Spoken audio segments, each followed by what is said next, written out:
All right, let's move on to the Ashes and Lions squads then. Some very interesting selections, Azim, that we saw in both squads. Let's start with the Ashes squad itself. And the obvious one, I guess, was Will Jacks picked over Rehan Ahmed, who will be in the Lions squad. So he will be there and available if needed, but he's not in the main squad.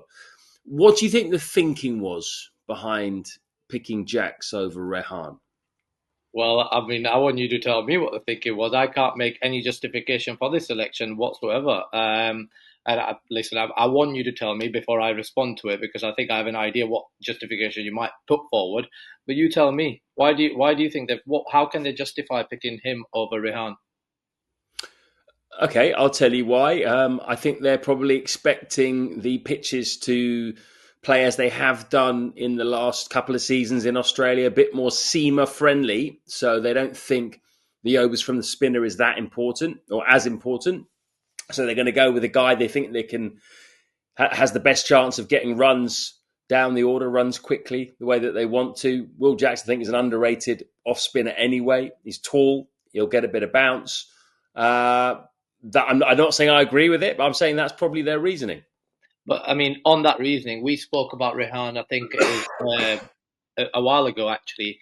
But actually, that's the very reasoning I would have picked Rehan, because he's got 5 first-class hundreds, average 50, scored runs in every tournament. He's actually been a batting all-rounder. And then when the wickets have dried up or given him an opportunity, he's gone and got the wickets and averages 19 with the ball as well. I mean, I'm a massive Will Jacks fan. I think he should be playing a much bigger part for England in the white ball stuff. But I think this is just overthinking it, because also you've already got Joe Root if you need the overs. So if you're saying Will Jacks is going to get more runs than Rehan Ahmed, again, the styles of play, Rehan plays aggressively. What are you banking that on? Ultimately, the lad who scored. Do you think Rehan Ahmed is a better red ball batter than Will Jacks? I think, to be honest, it doesn't matter actually what, and this is my point of simplicity. You've got to, if someone scored runs the way Rehan has, then I think you've got to pick him, because whether over a period of time who's going to score more runs, to be honest, I wouldn't have expected Rehan to do as well as he did with the bat this year. But he's gone out there, got an opportunity through an injury up the order. He's taken that opportunity, 500s, and got his team promoted. So they played a big part in a winning team. What's the point of having first-class cricket if you're not going to actually, pick people when they perform? I think it's, and also that what Rehan does give you, I think it allows you to have that more of an attacking. If someone's going to bowl 3 or 4 overs, I'd rather it be a leg spinner than an off spinner. And that Actually, was my. I have a question from you, because you were a spinner as well, right? So, batting aside, I think Will Jacks is obviously more talented, but after the season that Rehan has had for the Foxes with those 5 tons, you can't ignore that either. It's a good selection conundrum to have. But talk to me about side spin versus overspin, because in Australia it's overspin that you really need, right? And is that something that Rehan could have potentially delivered with, Azim bhai? Well, see, Rehan's a completely different type of bowler, right? He's short. He's not going to get a lot of bounce. It's the variations, wicket to wicket, bowling at a decent pace. And what he's shown in his very short England career is that he takes wickets, right?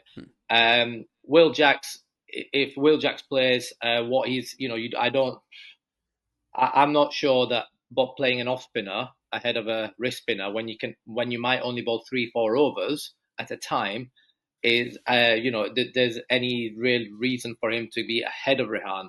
I would, especially when I've already got Joe Root, so if I'm not going to play a spinner, so I'm not going to play Shoaib Bashir, Joe Root would be more accurate, a more obviously experienced. He'll do that job. And then if I can just turn to a leggy just to break up something, that's what I would have done. Plus, I think you've got to, if someone performs, you've got to pick them. But we know with this England setup, they don't really care about county performances, and that's continued. For what it's worth, I don't think Will will play, and I don't think Rehan would have played. So I think it's just a little talking point that we're talking about. Yeah. I don't think either would have played anyway.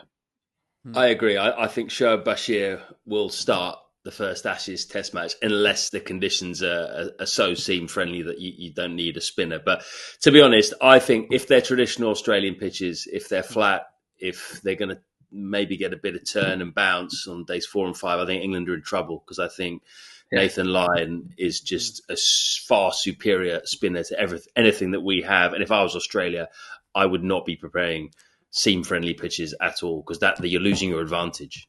But then again, Matt, if you look at the surfaces in Australia for the last few seasons, they have been quite seamer-friendly. And if I am to play devil's advocate over here, let's suppose on seamer-friendly surfaces, the Baz bowlers have 3 good games out of 5. All right? Hypothetical. Let's just say they have a 60% success rate. Then you say, all right, we've got Jofra Archer, Mark Wood, and Bryden Cars. That doesn't look all too bad. I mean, I can see England scrape away with some results over here if things go to plan over there. Like, I don't think it's going to be completely one-sided, by the way.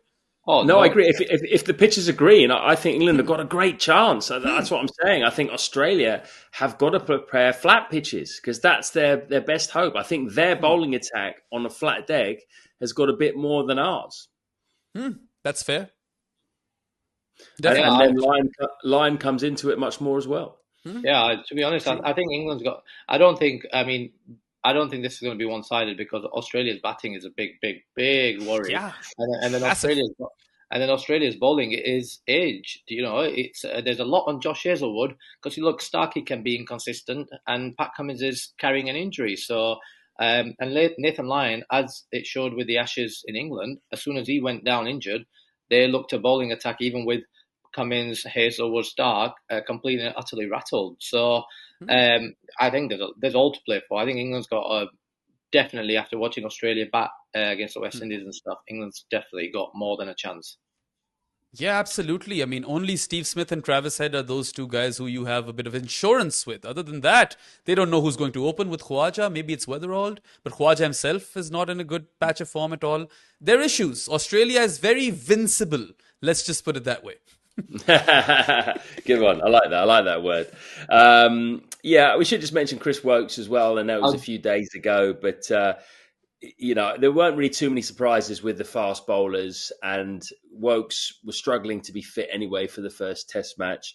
Even if he was, for all that he's done for England and what a great bowler he's been in England, I personally think it was the right decision to not select him because of his away record, even if he was fit. And I know a lot's been said already, Azim, about Woakes, and he is one of the nicest blokes you'll ever meet in cricket. Such a nice guy, great team man as well. And I actually think the timing, him deciding to retire after that happened, I know that Keezy said, well, he's not on our plans. And I also probably agree with that as well. The time is probably right. But I think it just sums him up as a bloke, doesn't it, Woakes? That that happens and he just says, okay, well, this is my time. He takes it on the chin and goes, right, okay, I'm done. And I'm going to go and I'm going to play some franchise cricket. And to be honest, I think he can have a good 2-3 years playing franchise cricket if he's fit. Yeah, absolutely. Yeah, listen, I was lucky enough to... as a 14, 15-year-old, bat on the other side of him in a trial match at Loughborough. Lovely bloke. I think England will miss him. I think England will miss his presence. He's probably one of the nicest blokes, that's been in the game. And that's something, will be missed. Might not get as valued when he's there, but it's going to be missed when he's not. And if he'd have played in any other era to Ben Stokes, let's not forget his cricket. Like, what a player, all-rounder, World Cup wins, Ashes, been part of Ashes series, just given and given. I think he can be very, very proud of everything he's done in an England shirt, and wish him all the best. I think, to be honest, I think he could play for a few years, like you say. Once he's got the shoulder sorted, he'll be fresh. He can, have his pick of these T20 leagues around the world, Canada, America, CPL, ILT20, and he can fill his calendar. And also, I think I'm sure we'll see him behind the mic as well. I think he's absolutely brilliant with that as well. So, I think massive, well done, and all the best for the future for Chris Woakes. Yeah, I mean, I don't know Woksy personally, but like I was having a conversation with Atif Nawaz, and he mentioned that cricket often disappoints you. Your heroes don't turn out to be what you think they are, and Woksy was the sort of guy who he was like completely in awe of. He was like, there is not a nicer person in all of cricket than Chris Wokes, and he does give off that energy, like. From a third person's perspective, he does look like a genuinely, really extremely nice bloke. And then his legacy is an important one because he provided England with a lot of balance, not just in the red ball teams, but even in white ball teams at home. I feel like there is a bit of that home thing going with Woksy, but again, in England, he was fantastic. Had a special penchant of destroying Pakistan. He loved playing versus Pakistan. Over and over again, he would score runs and take wickets. But he's just such a lovely bloke to kind of get behind, and the career should be celebrated. It's funny how we thought of him as Jimmy's successor, and he's retired a year after Jimmy, right? Like, I think that's really funny over here. But then again, a career which deserves to be celebrated. And again, the balance that he provided with bat and ball, especially, with the new ball in England, it really, does at times get underscored, and it shouldn't be. It should be talked about more. He is a bit of an unsung hero in that way. Yeah, he really was. And he actually was picked up in the ILT20 player auction. Not in the auction, sorry. He was a pre-buy. So I did explain, I'm not sure he's going to be fit for that. We'll see, because it's in December.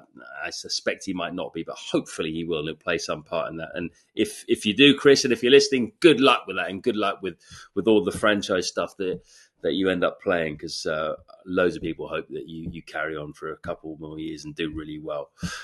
Before we move on from this, Azim, I just want to give me a very quick answer here, and I want you to tell me who, if a batter goes down at the Ashes, who is the most likely batter to come in to replace them, and if a fast bowler goes down, who is the fast bowling replacement? I'll read out the batting options, and then you can just tell me who you think and why. Obviously, it will depend on which batter goes down, if it's an opener or a middle order player. So feel free to sort of add that sort of thing in. But the batting options are Jordan Cox, Emilio Gay, Tom Haines, Ben McKinney, James Rue, Thomas Rue, and Asa Tribe from Glamorgan. So who are you picking of that bunch? I think if there is an injury, I think it'll be Jordan Cox. But I'd like to throw in, if it is one of the openers, Ben McKinney is the one that I would go for. I think he's going to be very, very good. Obviously, there's the Rue brothers, and listen, they're going to be out there. The one thing the young Rue's going to do is going to impress everyone, because he is so good. But don't forget his older brother, who's not that old anyway, who's been very, very consistent from the minute he's played first class cricket. So I think the spot is there, depending on how they're performing in training and how they're going about their business. But I would have thought Jordan Cox would be the next cab off the rank. Yeah, I think you're right with that, and I agree. The Rue brothers are very exciting for different reasons. Have you seen much of the Rue brothers, Behram, or any of those players? You got something to add on? I've seen a bit of James Rue. I'm not sure if he's the younger one or the older one, but he's the one I kind of like. The other one's Thomas Rue, if I'm not wrong. Yeah, so no, I haven't seen a lot of them. Asa Tribe, though. I've been following his career a bit. Hasn't really put a foot wrong. Runs on runs for Glamorgan. And then, I mean, if they don't pick him for England, he's got a solid career for Jersey, right? Yeah. I'm not sure he'll be running into the Jersey setup just yet. No, he's got a mountain that runs for Glamorgan. But yeah, Asa Tribe, you are right. You're well informed. Yeah, he's at a meteoric rise. Okay, and then fast bowler. This might be a bit trickier, actually. So say a fast bowler goes down. Your options are Sonny Baker, Matthew Fisher, who's had a good end to the season with Surrey, Nathan Gilchrist, Josh Hull, big left armour from Leicestershire, who we've already seen in a test match, Eddie Jack, young fast bowler from Hampshire, Tom Laws from Surrey, Matthew Revis from Yorkshire, and Mitchell Stanley from Lancashire, who's a bit of a wild card, who hasn't played much first-class cricket. Which of those are you chucking into the squad? Yeah, I guess it'd be between Sonny Baker and Matthew Fisher. Matthew Fisher's done what he has done since the age of 15. He, plays a little bit, gets injury, hardly plays most of the season, but then plays right at the end. And if you look at, I mean, I'd love to know the stats, like how he ends the season every year. With like a big 5-wicket haul or a really good performance, and which is what he did again. But obviously he's played for England, so I think it'd be one of Sonny Baker or Matthew Fisher. And I think from this setup, I think they'd go for Sonny Baker. The other lads they've hardly played any cricket, so I can't imagine any of them would be remotely close. Also, isn't this a bit of a futile conversation, given that we know that Stokesy and Baz are going to look at Crick Viz and, release points and all of that stuff? Well, just find someone random from club cricket and bring them in, who they've seen on YouTube. Someone bowling in Australian club cricket. Get him in.